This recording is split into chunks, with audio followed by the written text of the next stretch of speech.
How's it going, man? Good. Yeah? I'm enjoying being in the fucking car all day.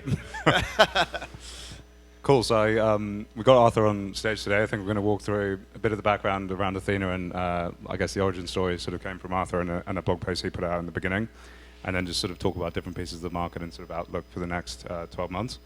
So yeah, I think the background story everyone knows came from a blog post that you put out at the beginning of 2023. Could you just summarize what you sort of thought in that blog post and why you thought a product like this needed to exist? Yeah, so we at BitMEX have been using these things called, I guess, inverse futures contracts for a long time. Basically, when you have a Bitcoin margined contract and you're trading the Bitcoin US dollar price, and so it has some interesting nonlinear payoffs. And one of the things that is interesting about this is if you buy Bitcoin and then you sell one of these contracts, you essentially create a synthetic dollar and you can't get liquidated on the exchange regardless of which way the price goes.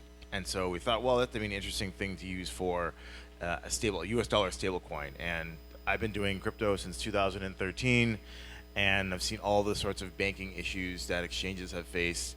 And obviously Tether filled a void and has done very, very well. But I thought, why can't we build something that the exchanges sort of all collectively get together and issue a stable coin that isn't really reliant on US banking? Because, I mean, I know that Cantor Fitzgerald is pumping the Tether bags now, but I remember a few years ago when everybody was freaking out because Tether and all the Chinese exchanges lost all their accounts in Taiwan, and then they were like scrambling, and the CEO of Tether moved to fucking the Bahamas so they could get a bank account. So it's not as if it wasn't a bumpy ride for them in terms of banking. And so I thought, well, why are we dealing with this problem when we have this perfectly elegant solution where all we do is rely on other companies in the crypto space, and we all want a banking solution that doesn't have to deal with banks if someone wants a stable coin linked to the dollar. So that was kind of the genesis for the post and why I thought, like, let's galvanize the industry to come together and create something collectively that benefits all of us. Did you guys think about launching this as a product just within BitMEX, or did you ever pitch it to some of the exchanges at the time? No, because I think it required everyone to do it. Otherwise, no one would integrate it into their system. No, Binance isn't going to integrate the BitMEX coin. OK is not going to integrate the Binance coin. Like, we're all competitors, so it'd only work if we all did it together. But again, it takes a lot of work to do the politics and do the work. And obviously, you know how much work it did because you guys did it. Agreed.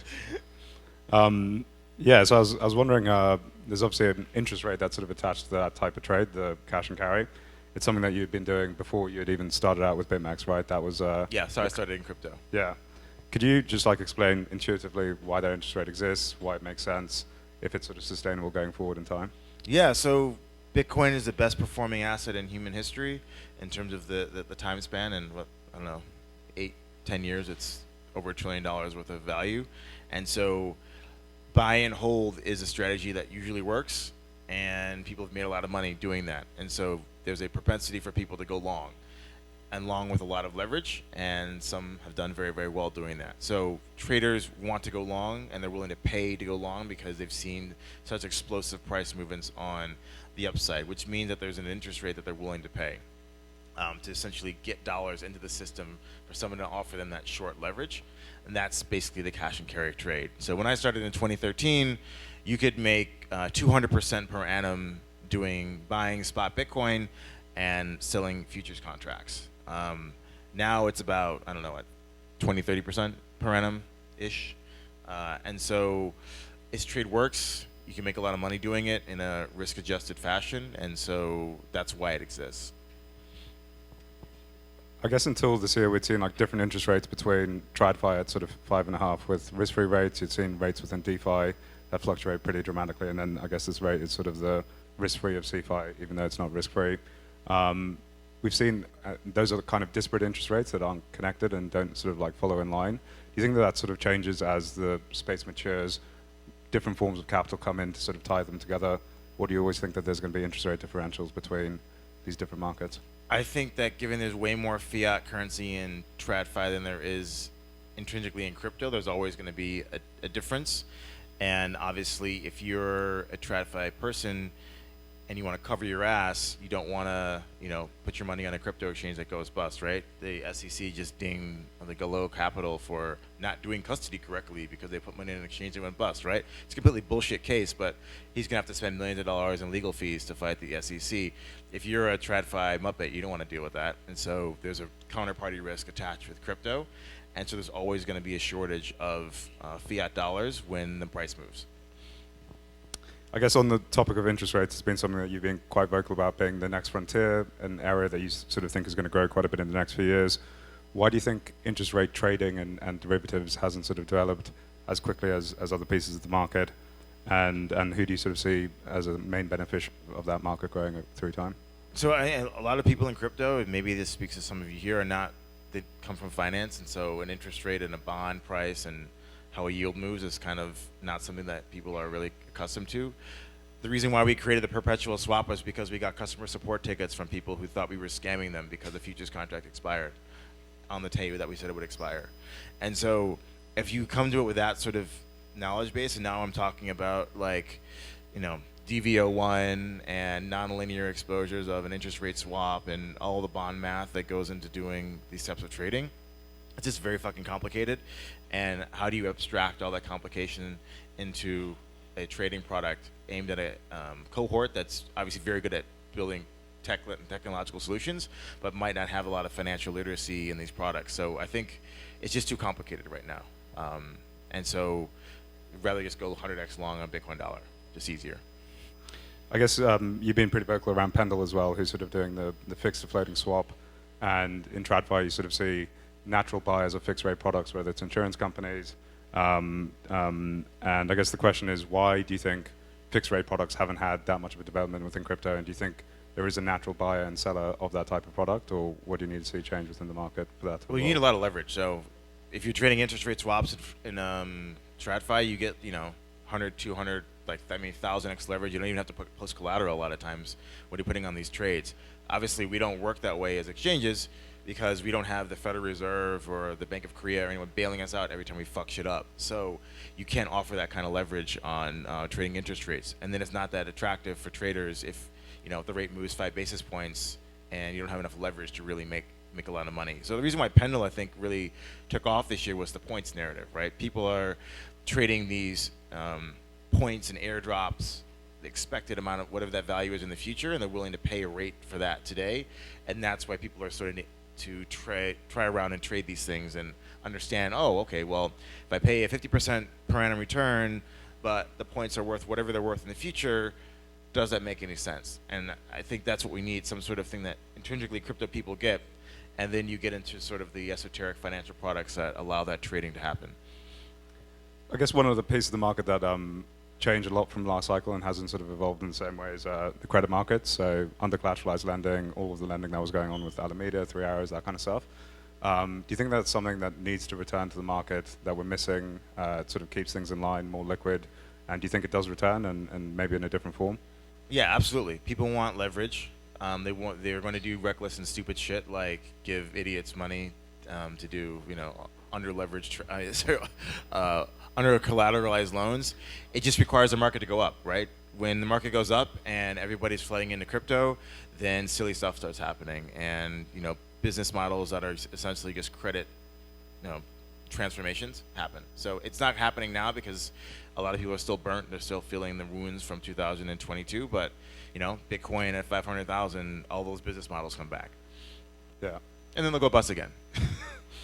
So I guess one piece that you had on your keynote at KBW was sort of talking about the interest rate markets in the US, how that might impact crypto going forward, and it's obviously a big theme now, thinking about what happens when rates in the US go from 5 to 4 to 3 in the next sort of 12 to 18 months. Which pieces of crypto do you think stand to benefit the most with that dynamic? I mean, obviously Ethena, right? Come on. That's if you in the medium term, obviously, I think that the Fed bringing down rates will generate a bull market or risky asset price inflation. Obviously, I don't think it's going to happen in the short term. That's what I wrote about and spoke about over the last few days. But if there's a whole lot of like real RWA protocols, which all they do is they buy U.S. Treasuries and then they give you a wrapper and you get that yield, right? Well, it's just a rates play. So that works when rates are 5.5, but if the Fed's going to cut rates to 2 or 3 or whatever, and Bitcoin's pumping, and you're getting 30% or 40% or 50% cash and carry on Bitcoin, ETH, and Solana, then if I have a dollar, I'd rather just put it in stake USDE versus buying a treasury. So I think you guys are inversely correlated with the rates in terms of how much AUM that you're going to receive on your protocol as rates go down, and hopefully the price goes up, and that is pro-cyclical with the basis. I guess on your experience, founding, running a centralized exchange, and then investing to a lot of DEXs in the last few years, we've seen DEX market share versus SEX pick up quite a bit, but it's still quite far off. So I think it's around 10, 12% the last time I checked. What do you think it is that's fundamentally missing from DEXs at the moment versus centralized exchanges that can actually get to feature parity and sort of similar volumes? So if you think about the biggest traders, they're high frequency trading shops, all the brand names that you guys know. And one of the biggest reasons why they love SEX versus DEX ARB is the latency that the Oracle updates provide. So usually most DEXs have like 1 to 5 second latency on the Oracle updates. So that means that you're always behind the Binance of the world, or whoever's setting the price. And so it's basically just a value extraction from people going long or short in a directional fashion on these DEXs to high frequency trading shops who trade both sides of the pair. And so as long as that exists, they're never going to be price setters if it's just a latency arbitrage game. I don't know when that disappears. Maybe it's when more and more people get deplatformed from SEXs because they have the wrong passport and they need somewhere else to trade. I don't know how long it's going to take, but it will happen, I think.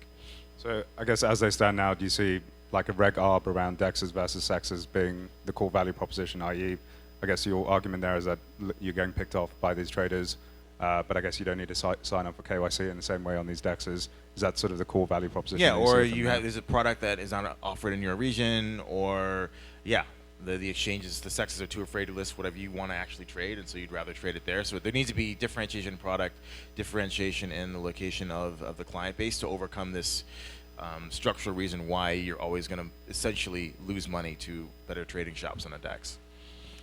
Cool. I think just to tie it out, so I guess Ethena was inspired by your original idea in the beginning. If you're going to write a new post now for anyone who's a builder within the crowd who wants to go and build something, is there a new idea or product that you think is missing within the market that you'd like to see brought to market and sort of inspire them? I think still interest rate trading, right? I don't know what the new narrative is. Obviously, Pendle has one aspect of that, but I do believe that trading around sort of staking yields, maybe it's the LRT space and what those yields are and what that slashing risk is, and if we can build up some sort of hedging tools for that, that'd be quite interesting, because I think that's probably the biggest risk that you face when you're using an eigenlayer or Kerak or one of these other protocols. You're taking this amalgamated risk of slashing. How do we hedge that? Okay. Might just do 2 minutes of Q&A from the crowd. Yeah. If you're good with that. Then if anyone has a question in the crowd, I can come around. I think that, No one? Oh.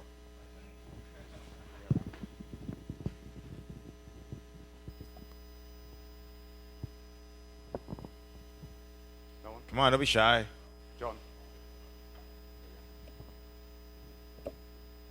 Thank you. Do you see any way, touchy question, that you'll enter the U.S. market anytime in the foreseeable? Who's you? For BitMEX, sorry. Absolutely not.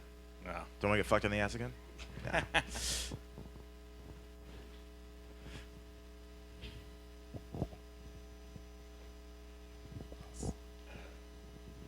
For stablecoins to be adopted more further on, I think it's kind of important and imperative to, let's say USDE, to be adopted more outside of the current adoption at Bybit or a few other exchanges to more global exchanges in order to be considered as the future of stablecoins or synthetic dollars. What's the roadmap on that front, and how is it actually going forward? Because it feels like, considering this heterogeneous nature of all the regulations in all the different jurisdictions, I'm pretty curious about how's the exchange how are the exchanges actually like responding and reacting to the potential like adoption of like USDE or similar type of like synthetic dollars? Yeah, I think this is something that just takes a little bit of time. So I think Ethena was actually the first protocol that sort of was born on chain and actually brought an asset like that onto a tier 1 centralized exchange at the sort of time and speed that we did. I think naturally when it's a new product with a different construction that sits behind it, people just want to see that it sort of survives through cycles, survives through crashes, and you sort of gain confidence every time that it does happen. So I think we're obviously very happy to work with Bybit. There's a couple of others that are coming out in the next couple of months, which sort of help to further grow that.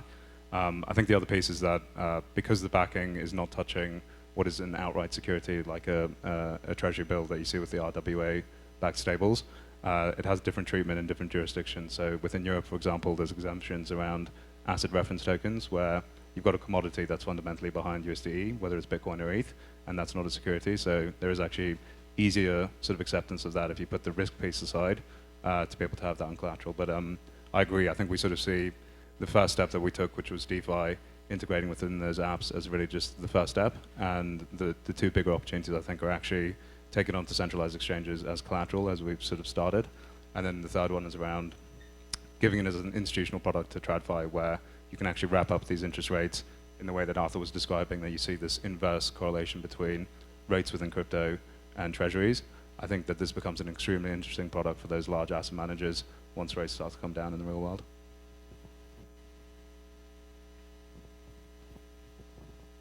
First of all, thank you so much for the opportunity to ask you a question.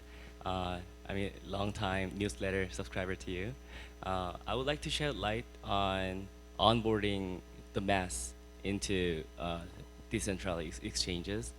I mean, it is a attention economy world, and once Arthur posts a new blog post, every single one in the industry looks at it, writes about it, posts about it. So I feel like in terms of UX and in terms of content, I would like to hear more about your insights into onboarding the mass.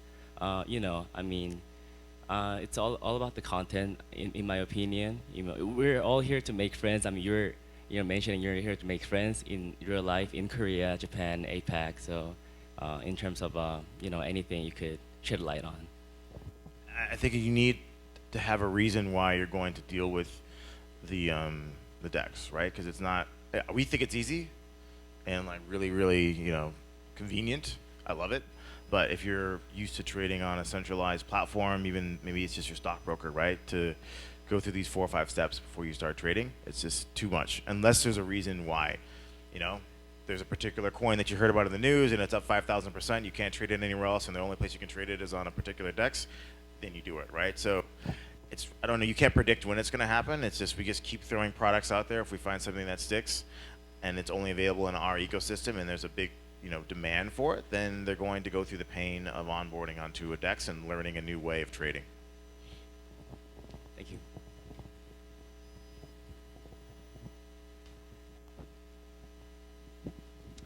Thank you. Stablecoins have become huge over the years, and they're big purchases of United States debt. They're probably the 20th largest US debt purchases at this point. Do you think this is an influence that we can maintain over the years, or the governments will eventually kind of not like that fact? I've read a blog post about it. I don't think that the Fed likes that it has to pay out, I don't know how much, hundreds of billions of dollars a year in their reverse repo program, or that, you know, the U.S. Treasury pays out, I don't know, $1 trillion on annualized to interest payments on debt. And if stablecoin issuers, or say, let's say, if Tether was buying 10-year plus maturity debt, I think they wouldn't care. But they're at the short end of the curve, and that doesn't actually help the maturity profile of the Treasury and the Fed. So I think they wish that they didn't exist. I don't know what they could do about it, but I don't think they're happy about it. But if the rates go down to zero, then the problem goes away, right? And so all this demand and all this, you know, hoopla over RWAs probably evaporates, because the easy thing of just putting a Treasury in some sort of like SVP and, you know, issuing some token, that business model goes away, and you have to do harder stuff.